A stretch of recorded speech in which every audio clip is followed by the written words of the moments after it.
Okay, so just for the record, I will have you say and spell your first and last name for me and give me your title as well, if you would. Sure. Peter Meijer, that's Meijer, and I'm a candidate for the U.S. Senate here in the state of Michigan. Okay, perfect. So certainly a major announcement. We're just on the heels of that. What prompted you to want to fill this open seat, a seat that's been held by a member of the opposition party for some time now? No, I mean, I'm just not the type of guy who can sit on the sidelines. I have always moved towards, things that I felt were broken and that were in need of some change. And whether that was, joining the military and serving in Iraq, working in the veterans community at home around education advocacy, abroad and disaster response and humanitarian aid efforts in places like Afghanistan and South Sudan, or running for Congress myself and serving up until earlier this year. Things are in a dark and frightening spot. And I think we need to have folks in the arena who are offering a bold vision for where we need to be by 2050 if we're going to be in the middle of a second great American century. But it's not enough just to have the vision. You also have to be able to outline how we're going to get from here to there. And when it comes to long-term approach, when it comes to a commitment to not just talking about something, but actually doing it, I just can't sit on the sidelines. And I'll ask you more about that in just a moment with respect to your platform. I did want to get to this first, though. Your vote to impeach President Trump resulted in, a primary challenge that later led to your ouster pretty early on. It has some in leadership questioning now whether you'd be, a viable candidate here and now in a primary race in the general election. Beyond that, are you concerned some of the same element will be out there at play in 2024 and could affect your odds of success? I think it actually offers a great opportunity to have frank and honest discussions with people. I think that's one of the challenges in politics generally, but especially in the Republican Party, is a lot of folks who just go along to get along, and people don't vote for somebody so they can just go and sit on their hands and tell happy lies while the truth is hard and difficult.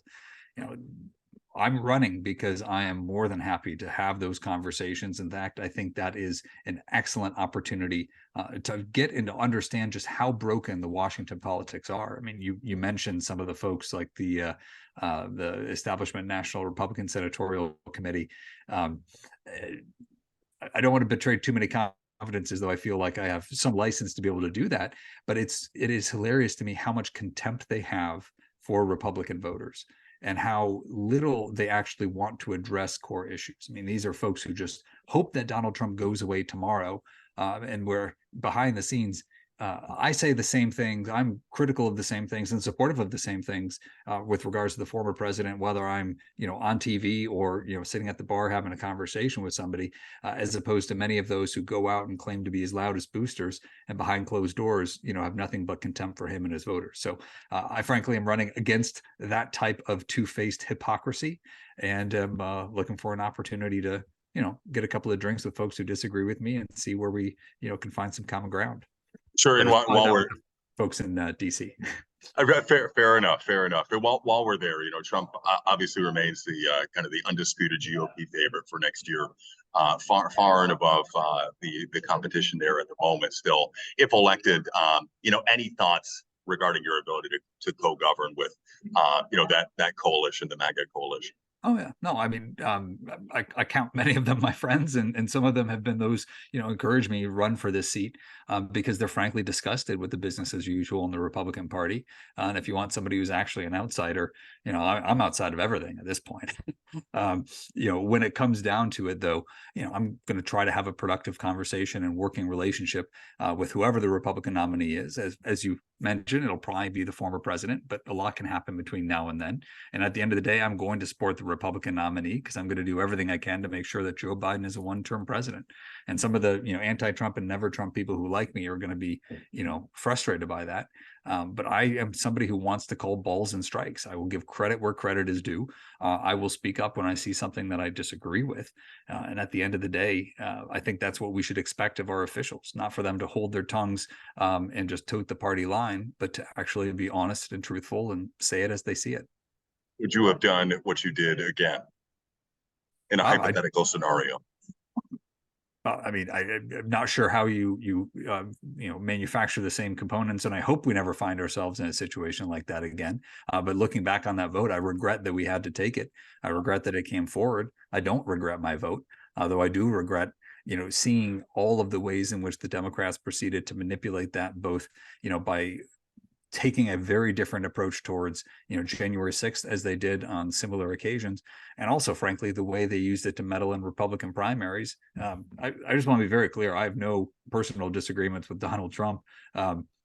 He gave him $5,000 towards my primary opponent. The Democrats put in 100 times that when they worked to try to meddle in the Republican primary here just last year.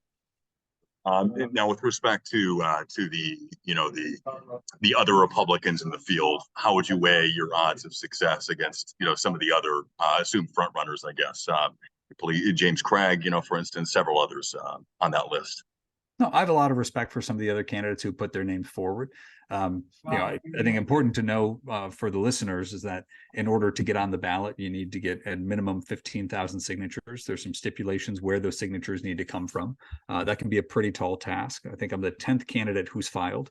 And obviously the question is going to be how many of us who filed make it onto the ballot and are truly kind of in that race.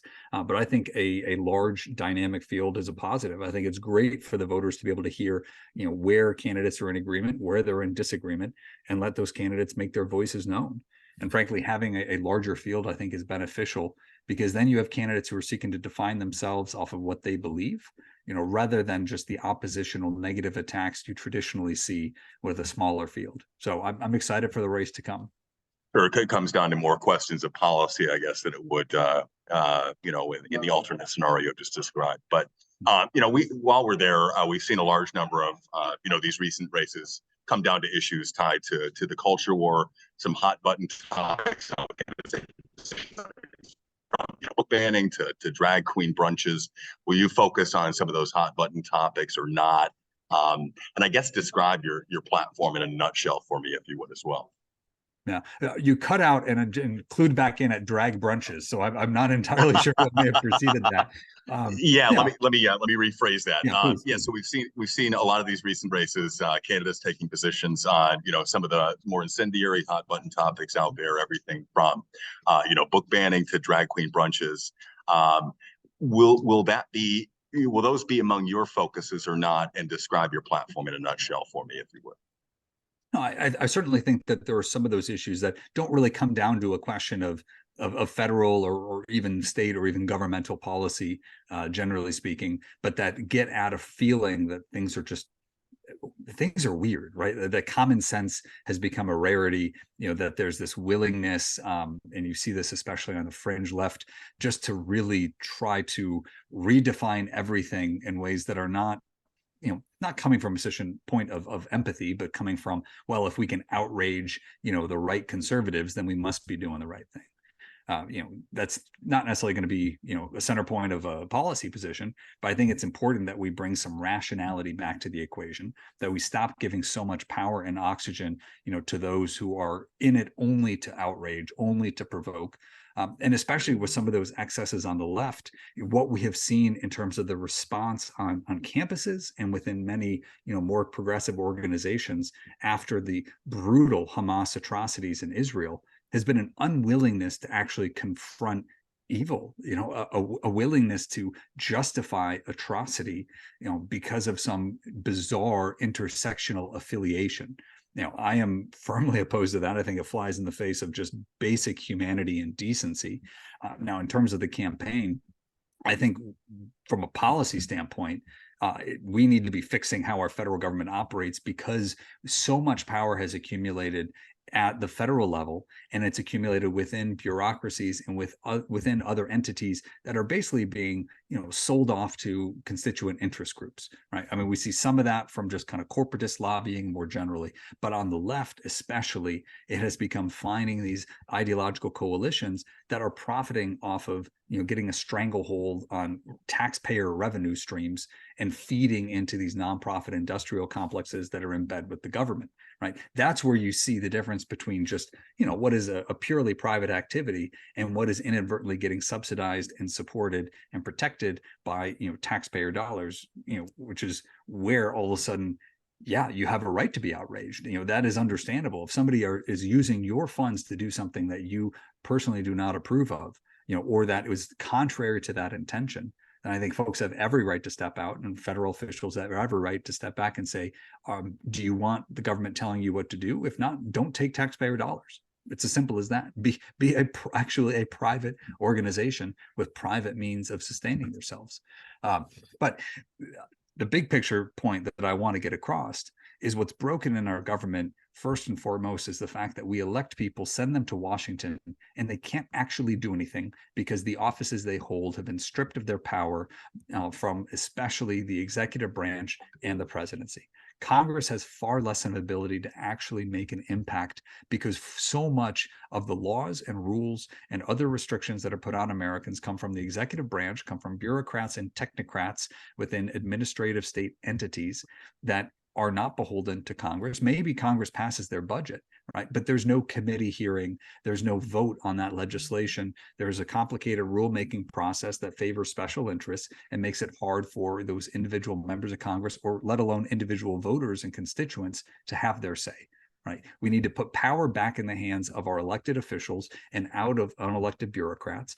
And we need to find a better balance between the state and federal governments so that we can actually solve the problems that there's not really much disagreement on between the parties. Right. I mean, that to me is hard from a process standpoint, but low-hanging fruit politically. Nobody's sitting back and saying, that's great, we want our schools to be failing. No, very few people are sitting there saying, oh, we love rising crime. Oh, we love healthcare costs that are out of control, right? There's a select few who love a problem because they can use that as a crisis they won't let go to waste for their cynical political opportunism. But by and large, these are not controversial issues. And if we had a better ability to compare and contrast strategies at the state level, as opposed to all or nothing at the federal level, we might just get something done. And then we can focus on the issues where we actually disagree on what the outcome should be and hash that out, but know that your elected officials can actually put forward the change they're suggesting, as opposed to just being, an impotent mouthpiece that's elected. That was what I saw in DC, was a vast majority of things that were happening that people were frustrated about. And I could try to echo some of that frustration, but there were very few things that even our elected representatives are able to do. And that's where we need to start with the fixes. If the federal government's going to do it, then the federal government needs to be accountable. And the way you make it accountable is you put it in the hands, you give the responsibility, you put it in the hands of people who are actually voted on, as opposed to those who are appointed. So increased transparency, accountability, shifting, where some of the power lies, and having some common sense debates over some of the most pressing issues of the day. Would you say that crystallizes your position pretty well? Absolutely. Now, obviously, when it comes to what those issues of the day are, I mean, I'm more than happy to spend all day talking on. Sure. I mean, the list is long, right? Yeah. Energy dominance. I mean, obviously, we have to secure the border. We need to make sure that we control rising costs and inflation, and just make sure the American dream is not out of reach of affordability. But all of those, a lot of those are symptoms of this deeper underlying rot in our system that has moved to be less accountable to the voters and less transparent in terms of where the problem actually lies.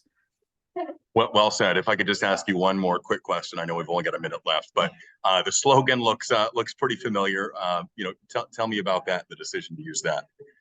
It's funny, when I spell my name in all lowercase, it looks like the current logo. I put it all in uppercase, it looks like the former logo. I think it's part and parcel with having a readily identified family name and being in the state of Michigan here. Sure. Are you counting on some of that legacy to maybe have some sway with voters at all? I'm standing on my own and I'm making my own case, but I do hope that folks appreciate the value that our family business has brought to customers throughout Michigan and our 5-state footprint. All right. Thank you very much. Appreciate it. Okay. Thank you. Have a wonderful day. Thank you. You as well. Look forward to touching base at a later date. Likewise. Cheers. Thanks.